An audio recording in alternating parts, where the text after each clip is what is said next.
Hey everyone, welcome back to our channel. If you're new here, please subscribe. I'd really love that. If you're returning, how you doing? What we're going to be talking about today is an email came in from one of my great friends, and she lives in the UK, and she has some things that she wants to share with you, okay?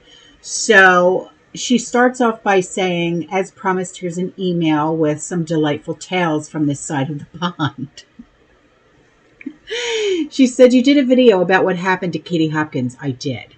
She is not only one of my favorite comedians, she's just so darn funny, and she keeps it real. I just think it's terrible that they threatened her with arrest because she made fun of herself. And I just think that if you can't make fun of yourself, who can you make fun of? Okay.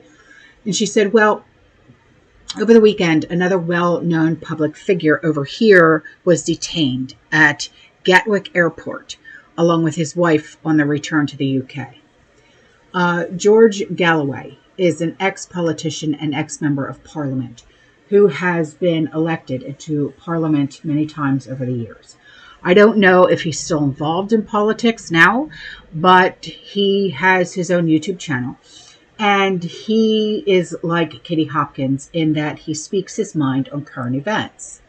So you could say that he's controversial at times, and he himself has said he's a dissident. Oh boy. Makes sense. Okay.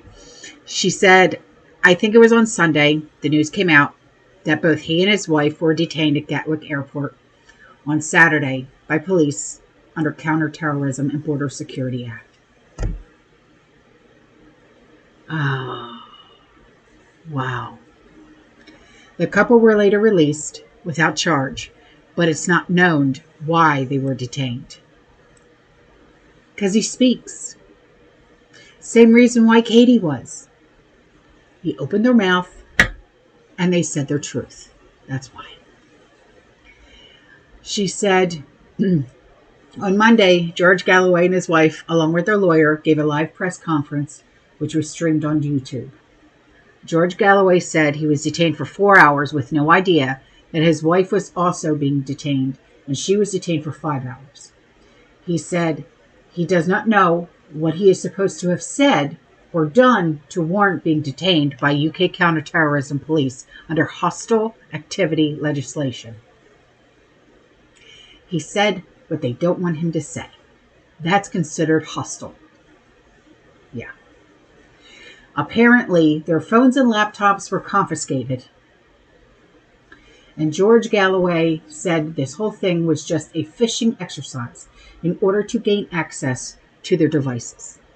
He also said the detention was politically motivated intimidation and an abuse of power, which they are going to legally challenge by the sounds of it. Good. So be it. When did it become a crime for us to speak, regardless of what country you live in? It is your right. It is my right. It is George Galloway's right to open his mouth, open my mouth, open your mouth, and speak your truth. It is our God-given right. God created us in his image with a mouth to open it and a voice to speak with.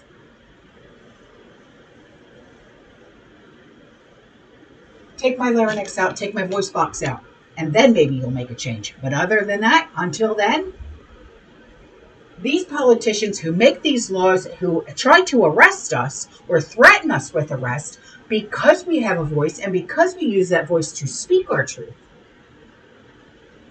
they're the criminals, not us. So anyway, during the press conference,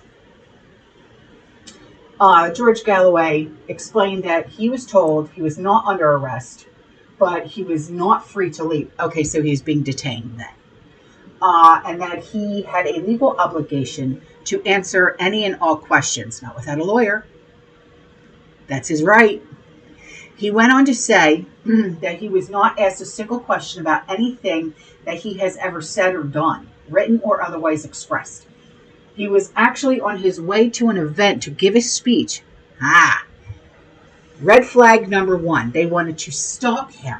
They knew where he was going ahead of time. They wanted to stop him. See, he was being watched. He was being followed. They wanted to stop him from speaking any further. There you go. And of course, he didn't arrive due to being detained, so no one at the event knew why he hadn't shown up, and there was no way of contacting people to let them know what had occurred.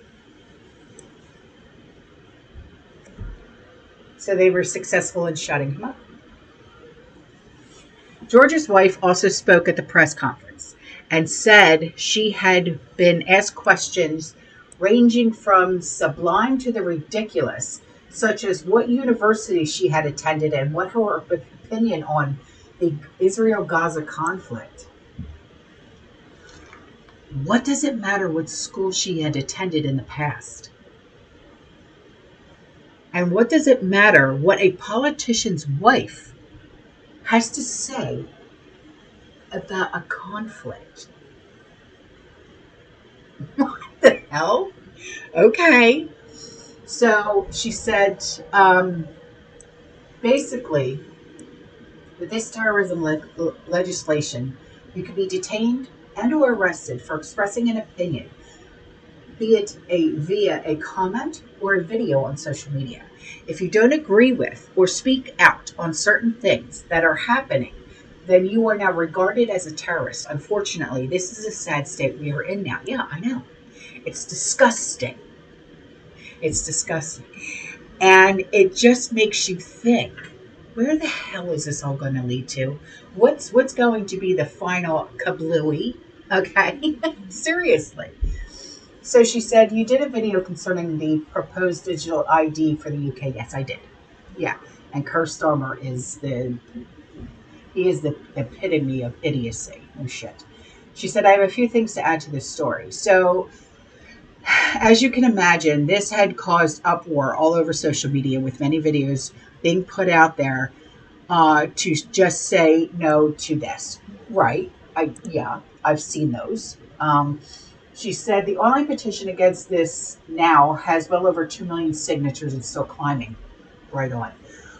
This is also causing backlash against Starmer's own cabinet of ministers, along with the other members of parliament, for the simple reason he is trying to pass this, through without a parliamentary debate. You can't do that. And therefore preventing the other members of parliament from taking a vote on it. What a slime. As you know, Starmer said this digital ID will help with illegal immigration, which is complete and utter BS. I know that is. I know it is. I called that shiznit seconds after I heard about it. Some European countries already have digital ID, and it hasn't helped with their illegal immigration problem. So it definitely won't help with ours. I watched part of an interview where he said that digital ID is to stop illegal working in this country. It's to stop anybody and everybody from. I'll go on. So, and he was also unable to give definitive and proper answers to some of the questions he was asked. Well, of course, he can't answer properly because, as usual, he's lying through his teeth and talking utter crap, and he knows it. Of course he knows it. He's a snake in the grass. So here in the UK, you are given the national insurance number. You cannot work legally without it. From our salaries, not only do we pay income tax, but we also a percentage of national insurance contributions. These NI contributions go toward funding our healthcare system. How much NI contributions you've paid over the years decides the amount of state pension you get when you retire. And last but not least, you cannot claim any unemployment or sickness benefits without this NI number. So in that respect, there's no need for a digital ID. I agree. In a recent email, I told you that the illegal immigrants were working illegally for Uber, right, Deliveroo, etc. Right, I remember that. And they will be working strictly for cash in hand So they don't have to pay any tax and certainly no NI contributions. So if these employers are taking them on without completing tax details and taking a national insurance number, they're certainly not going to be asking them for a digital ID either. I've seen lots of these posts on social media saying that to obtain a digital ID, you're going to need a passport or a driver's license, as they have a photo ID along with their national insurance number. The immigrants who have permission to stay in the UK now have to have a e-visa, which is an online visa with all of their details, their citizen or residency status, right to work, etc. And they must have this as well as their passport. They must also travel with this e-visa on their phone, as without it, they can be refused entry into the UK if they go on a holiday or have to leave the UK for whatever reason. Also, there have been lots of people on social media saying we are already giving away our data and details through using of online apps, websites, etc. So why are people getting so upset about digital ID? Yeah, okay, that's a fair point. However, these people are not looking at the bigger picture. They're not. That's the thing. And they jump, and they always want to accuse, and they don't want to look at the big picture, right? So, and they're not seeing what this is going to lead to in the future. Things like a digital ID being tied to your social security or your social credit score, your carbon emissions, being a dissident and disagreeing with current events, government policies, having restrictions put on you. And what about being frozen out of your bank account and other services? Exactly. Thank you for saying it. Digital ID is about total and complete control and surveillance in the future. And of course, what about cybersecurity and being vulnerable to hacking? So many online digital things have been hacked this year in the UK, so digital IDs will no doubt come under attack too.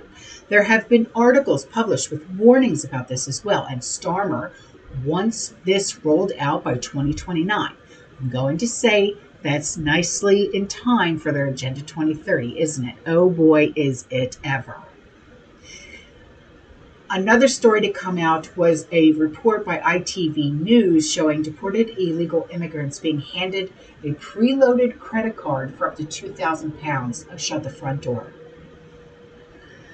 It's an incentive to voluntarily leave the country. Robert Bates, director of the Center for Migration Control, appeared on Talk TV to discuss this with presenter Kevin O'Sullivan.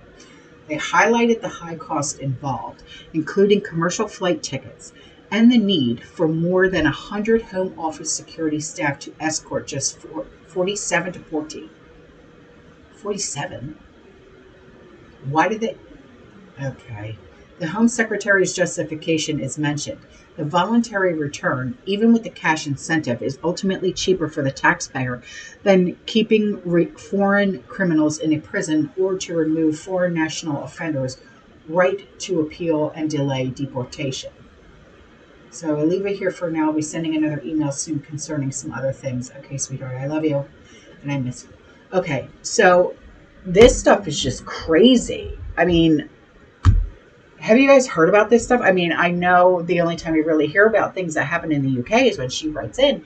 But you have to also remember, what happens in the UK will eventually have a trickle effect or a domino effect and find its way over here. So let's talk about this, okay? Oh my God. So they successfully stopped a politician from going to an event and opening up his mouth. And they questioned his wife on what university she went to in the past. What the hell is that all about? That's absurd. Oh my God. All right, guys, I'm out of here. I will see you in the next one, okay? You stay safe, you stay positive, you keep prepping. And as always, fearless and God bless. Ciao.